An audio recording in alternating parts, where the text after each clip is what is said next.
അങ്ങനെ again we four victory ആയോ അജിത്തിന് എന്നുള്ളതാണ് വിടാമുയർച്ചി നമുക്ക് പറയാനുള്ളത്. മഗീർ തിരുമേനി ഡയറക്റ്റ് ചെയ്ത വിടാമുയർച്ചി. അജിത്, തൃഷ, അർജുൻ, റെജീന കസാൻഡ്ര എന്നിവരാണ് ലീഡ് റോൾ. അനിരുദ്ധാണ് മ്യൂസിക്. അപ്പോൾ ഈ സിനിമയ്ക്ക് എനിക്ക് പറയാനുള്ളത് മറ്റേ ഡയലോഗ് പോലെയാണ്. എന്തൊക്കെ ചെയ്തിട്ട് അങ്ങോട്ട് മെനയാണല്ലേ സജ്ജി എന്ന് പറയുന്ന ഒരു ഡയലോഗുണ്ട്. പുള്ളിയുടെ പടങ്ങൾ എനിക്ക് എങ്ങനെയാണ് ഫീൽ ചെയ്തത്. മഗീർ തിരുമേനിയുടെ മറ്റു പടങ്ങളെല്ലാം എൻ്റെ ഭയങ്കര ഫേവറേറ്റ് ആണ്. ഈ റീസെൻ്റ് അടങ്ങിയ കലകെ തലൈവൻ പോലും എനിക്ക് അത്യാവശ്യം നല്ല രീതിയിൽ ഇഷ്ടപ്പെട്ട ഒരു സിനിമയാണ്. അപ്പോൾ ഇവിടെ നമുക്കറിയാം ബ്രേക്ക് ഡൗണിൻ്റെ ഒരു ഇന്ത്യൻ അഡാപ്ഷനാണ് സിനിമ. സിനിമയുടെ തുടക്കത്തിൽ കയൽ, അർജുൻ എന്നീ ദമ്പതിമാരെ പരിചയപ്പെടുത്തിക്കൊണ്ടാണ് സിനിമ തുടങ്ങുന്നത്. ഭാര്യ ഭർത്താക്കന്മാരായി 12 വർഷത്തെ ജീവിതത്തിനിടയിലുള്ള ചെറിയൊരു പ്രശ്നം കാരണം ഇവർ ഡൈവേഴ്സിൻ്റെ വക്കിലെത്തി നിൽക്കുകയാണ്. അപ്പോൾ അർജുൻ ആൻഡ് കയൽ എന്ന വേഷം ചെയ്തിരിക്കുന്നത് നമുക്ക് അജിത്തും തൃഷയാണ്. അപ്പോൾ അവർ ഫൈനലി ഡൈവേഴ്സിന് അപ്പീൽ ചെയ്യുന്നത് കൊണ്ട് തന്നെ അവൾ കയൽ വീട്ടിലേക്ക് പോകാൻ തീരുമാനിക്കുന്നു. ഇവിടെ നിന്ന് റോഡേ പോകാൻ പറ്റില്ല. അസർബൈജാനിലാണ് കഥ നടക്കുന്നത്. അപ്പോൾ 9 hours റോഡ് വഴി പോകണം. അപ്പോൾ ഇതൊരു ലാസ്റ്റ് ട്രിപ്പായിട്ട് നമുക്ക് കണക്കാക്കാമെന്ന് പറഞ്ഞിട്ട് പുള്ളി ഡ്രൈവ് ചെയ്ത് കൊണ്ടുവിടാൻ വേണ്ടി നിൽക്കുകയാണ്. ഇടയ്ക്ക് ഇവൻ്റെ ഒരു വണ്ടി ബ്രേക്ക് ഡൗൺ ആവുന്നു.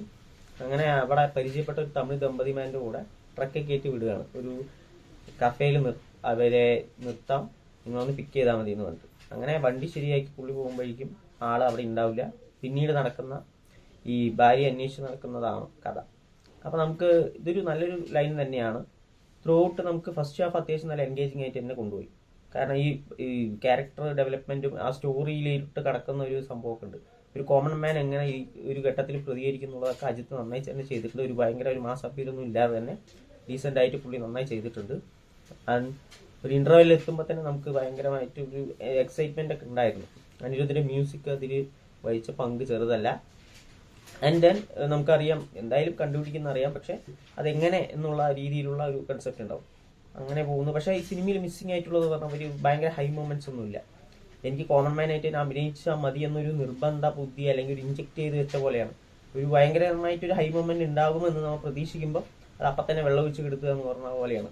വേണ്ട ഇത്രയ്ക്ക് വേണ്ട, മതി അയ്യോ ഇനി ചെയ്യാൻ പാടില്ല, അങ്ങനെ ഒരു സംഭവമുണ്ട്. കാരണം ഈ നമ്മൾ ഫസ്റ്റ് ഹാഫ് ഓക്കെ, എനിക്ക് തോന്നിയത് ഫസ്റ്റ് ഹാഫ് അങ്ങനെ തന്നെ ആയിരിക്കണം. കാരണം പതിയെ തുടങ്ങി ഇവരെ ഇൻട്രൊഡ്യൂസ് ചെയ്ത് എല്ലാം സെറ്റായിരുന്നു. പക്ഷേ second Hafil lot of moments ഉണ്ടായിരുന്നു.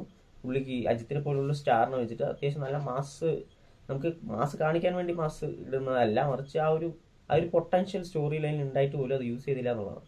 ഒരു 1-2 എനിക്ക് സീൻ പറഞ്ഞാൽ കാറിനകത്തുള്ള ഒരു ഫൈറ്റ് സീക്വൻസ് ഉണ്ട്. അന്നേരമാണ് ഒന്ന് പമ്പ് ചെയ്തത് സിനിമ. അതിന് നല്ല BGM ഒക്കെ ഉണ്ടായിരുന്നു ആ സമയത്ത്. ആ BGM ഇപ്പോഴും മൈൻഡിലുണ്ട് കേട്ടോ. ഏറ്റവും ബെസ്റ്റ് BGM ആണ് വിടാമുയർച്ചിയിലെ. അപ്പോൾ ആ ഒരു സീനും പിന്നെ ക്ലൈമാക്സിൽ അത്യാവശ്യം നന്നായിരുന്നു. പിന്നെ അർജുനൊക്കെ അടിപൊളിയായിരുന്നു. എനിക്ക് അർജുനൻ്റെ ഒരു ഭയങ്കര ഇഷ്ടപ്പെട്ട ക്യാരക്ടറൊക്കെ. പുള്ളി അത്യാവശ്യം നല്ല സ്ക്രീൻ പ്രസൻസ് ഉള്ള പുള്ളിയാണ്.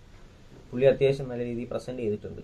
അപ്പം എനിക്ക് ത്രൂ ഔട്ട് നോക്കിയപ്പോൾ ഹൈ മൊമെന്റ്സ് ഒന്നും ഇല്ല. ക്ലാസ് ആക്കാന്ന് വെച്ചാൽ അത്രയ്ക്ക് ക്ലാസ് ഉണ്ടാക്കിയിട്ടില്ല, മാസും ആക്കിയിട്ടില്ല. രണ്ടിൻ്റെ ഇടയിൽ പെട്ടുപോയ ഒരു സിനിമയാണ്. എനിക്ക് ഉള്ള ആശ്വാസം എന്ന് പറഞ്ഞു കഴിഞ്ഞാൽ ഇതിലൊരു ഭയങ്കര ഒരു എന്താ പറയുക, കൂറ സീനുകളൊന്നുമില്ല.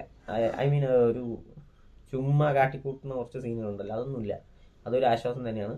പടം ഇത്തിരി സ്ലോ ആണ്, എല്ലാവർക്കും അങ്ങോട്ട് അക്സെപ്റ്റ് ചെയ്യാൻ പറ്റില്ല. എനിക്ക് ഈ മൂവി ടോട്ടലി ഒരു ആവറേജ് എക്സ്പീരിയൻസ് ആണ് കിട്ടിയത്. കാരണം ഞാൻ പറഞ്ഞ പോലെ ക്ലാസ്സും അല്ല മാസും അല്ല, അതിന് രണ്ടിൻ്റെ ഇടയും പെട്ടിട്ട് നമുക്ക് അങ്ങോട്ട് ഒരു സിനിമ കഴിയുമ്പോൾ ഒരു തൃപ്തി കിട്ടുന്നില്ല. എന്തൊക്കെ ചെയ്തിട്ടും മെനയായിട്ടില്ല. അപ്പോൾ നിങ്ങളുടെ അഭിപ്രായങ്ങൾ പറയാം. കണ്ടിട്ട് വിടാമുയർച്ചി എങ്ങനെയുണ്ടെന്ന് പറയാം. ഇത്തവണ വിക്ടറി ആയോ എന്നൊന്ന് ചോദിച്ചു കഴിഞ്ഞാൽ വിക്ടറി ആയിട്ടില്ല എന്ന് വേണം പറയാൻ. അജിത്തിൻ്റെ സ്ക്രീൻ പ്രസൻസും സ്വാഗൊക്കെ അടിപൊളിയായിട്ടുണ്ടായിരുന്നു. പുള്ളിനെ കുറച്ച് ചെറുപ്പക്കാരനായിട്ടൊക്കെ കാണിക്കുന്ന സീനുകളൊക്കെ ഉണ്ട്, അതൊക്കെ നൈസായിരുന്നു കേട്ടോ. പുള്ളി ഇപ്പോൾ ഒരു കോമൺ മാൻ ആയിട്ട് ചെയ്ത് കാണുമ്പോൾ സുഖം ഒക്കെ തോന്നിയിട്ടുണ്ട്. പക്ഷേ അതിൽ ഹൈ മൊമെന്റ്സ് വയ്ക്കാൻ ഒരു നോർമൽ ഒരു കോമൺ മാൻ ആണെങ്കിൽ ചില സിറ്റുവേഷനിൽ നമ്മൾ പമ്പ് ചെയ്തു പോകും. അത്തരം സീനുകൾ ഉപയോഗിച്ച് അജിത്തിൻ്റെ സ്റ്റാർ എന്നുള്ള ഒരു മെറ്റീരിയലും കൂടി യൂസ് ചെയ്തുകൊണ്ട് വളരെയധികം ഹൈ മൊമെന്റ്സ് സിനിമയിൽ സെറ്റ് ചെയ്യാൻ പറ്റുമായിരുന്നു. പുള്ളി അത് ചെയ്തിട്ടില്ല.